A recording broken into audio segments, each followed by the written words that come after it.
to 74 in 74, where we tell you what's coming up in our very own independent cinema this week in a little over 74 seconds. Welcome to July. July is here. We've just launched our full July programme, so have a look on the website and see what we've got coming up. Some amazing films to take us through to the end of the month. Today I am joined by special guest Max Davis, who is a film buff, film student, all-round Studio 74 fan, and he's also here interning with us for the next couple of weeks, so you might be seeing him again.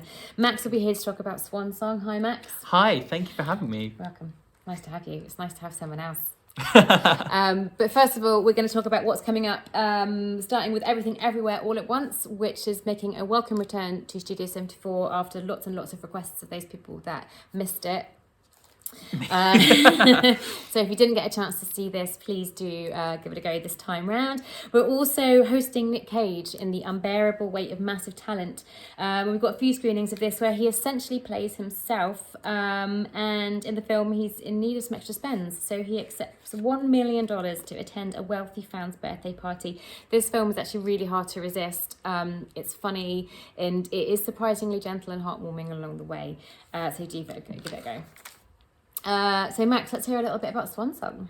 Swan Song is, it's like next week, and it stars cinema veteran Udo Kier, but not as we've seen him before. He's playing Pat, who's an eccentric former hairdresser living out his final days in a care home. But when he finds out that an old client's dying wish was to have her hair done by him one last time, he stages a breakout from the old people's home to do one last job. While the themes of sexuality and self-expression might seem well trodden today in the age of Drag Race and it's a sin and so on, Swan Song manages to cast them in a new light through focusing on the often neglected older characters and the reality of what it's been like to have lived, loved and lost during the AIDS epidemic and experienced the mainstreaming of queer culture.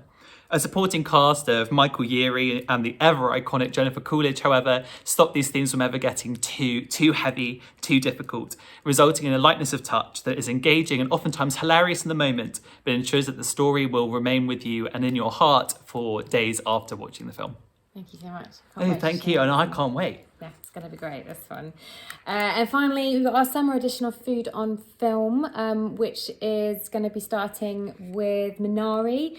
And we've been delivering this in partnership with the University of Exeter Food Network. And Minari is a film which came out a few years ago between kind of lockdowns. And it's an absolutely gorgeous film about a Korean family who relocate to America in search of their very own dream and take up farming and deliver their skills growing Korean vegetables to share with the community there. So this film's going to be introduced, and there's also going to be a tasting table event before the screening, which I highly recommend buying tickets for. So details of this and more are available online.